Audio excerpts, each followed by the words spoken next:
নমস্কাৰ বন্ধুসকল, জেবি সুপাৰটিছলৈ পুনৰবাৰ স্বাগতম জনাইছোঁ। বন্ধুসকল, আজি আপোনালোকক দেখাওঁ যে ছাগলী পোৱালিবিলাক ধৰক মাহেকত বা 15-20 দিনত হওঁতে কিছুমান পোৱালি মানে অলপ পানী হাগে। আপুনি চাইছে এইটো, দেখিছে ইয়াত পানী হাগিছে। ইয়াক এখন ঘৰুৱাভাৱে এটা দৰৱ বনাই খোৱালেও ভাল হৈ যায়। তাৰ বিষয়ে আপোনালোকক জনাম আজি। যদি ভিডিঅ'টো চাই ভাল পায় লাইক কৰিব, আৰু চেনেলটো যদি প্ৰথমবাৰ চাইছে চেনেলটো সাবস্ক্ৰাইব কৰি ৰাখিব, আৰু যদি ফেচবুকত চাইছে ফেচবুক পেজটো লাইক কৰি থৈ যাব। তেনেহ'লে ব'লক আজি ভিডিঅ'টো বিষয়ে আগবাঢ়ো। আপোনালোকে ধৰক এই দৰৱটো বনাবলৈ হ'লে ঘৰত আপোনাৰ চাহ যেনেকৈ খায় গাখীৰ আনিব, 2-3টামান সৰু মানে কম পৰিমাণৰ জালুক দিব, আৰু এটুকুৰা আদা ল'ব।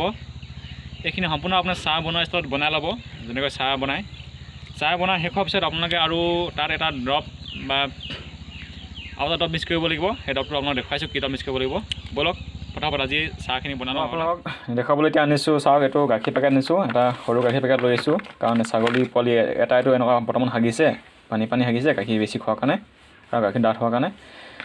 আৰু লৈছোঁ চেনি, লৈছোঁ 1.5 চামুচমান চেনি লৈছোঁ, এটুকুৰা আদা আৰু 3-4টামান জালুক।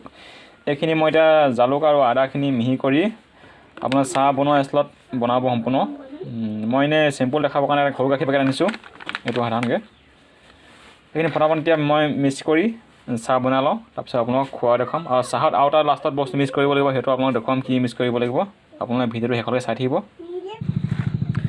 এইখিনি চাওক, চাহখিনি মই বনাই লওঁ। ইয়াত দিছোঁ আপোনাক দেখুৱাৰ আগতে এটুকুৰা আদা দিছোঁ, 3-4টা জালুক দিছোঁ, গাখীৰ দিছোঁ, চেনি দিছোঁ, আৰু লগত আপোনালোকে এটা জ্বৰ বা বিষৰ পিল, ইয়াৰ ধৰক সমানৰ দুভাগ আৰু তাৰ দুভাগ কৰি ইয়াত মিক্স কৰি দিব। এইখিনি ভালকৈ মিক্স কৰি দিব, অলপ সময় ৰাখি দিব এনেকৈ।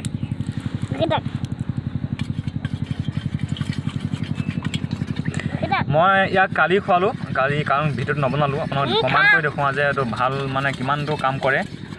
ধৰক সৰু পোৱালি এইটো কাম সম্পূৰ্ণভাৱে মানে এনেকৈ কৰিলে ভাল হৈ যায়। মই আগতো কৰিছোঁ, আপোনালোকক দেখুৱাইছিলোঁ ভিডিঅ'ত।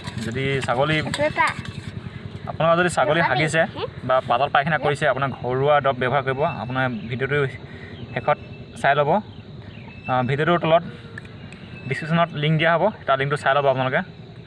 এতিয়া চাওক মই দৰৱটো আপোনাক কেনেকৈ খুৱাইছোঁ।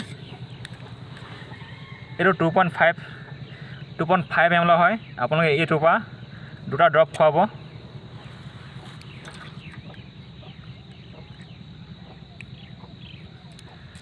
এইফালে চাওক,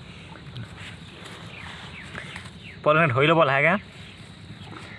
আপোনালোকে বেছিদিন নহয়, 2 দিন খোৱালেই ভাল হৈ যাব। কাৰণ সৰু পোৱালিবিলাক ট্ৰিটমেণ্ট দৰৱ খুৱাবলৈ অসুবিধা হয়, কাৰণে এনেকৈ খুৱাই দিব। 2.5 ml দুবাৰ খুৱাই দিব।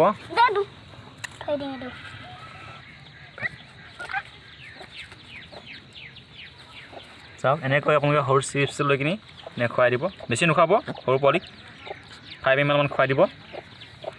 দিনত দুবাৰ খুৱাব, ৰাতিপুৱা এবাৰ গধূলি এবাৰ। চাব 2-3 দিনত আকৌ সম্পূৰ্ণ মানে ভালদৰে সুস্থ হৈ যাব, আৰু মানে পাতল পায়খানাটো কৰিবলৈ এৰিব।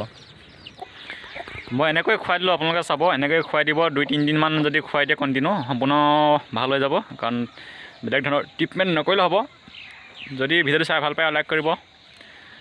আজিলৈ ইমানেই, ধন্যবাদ।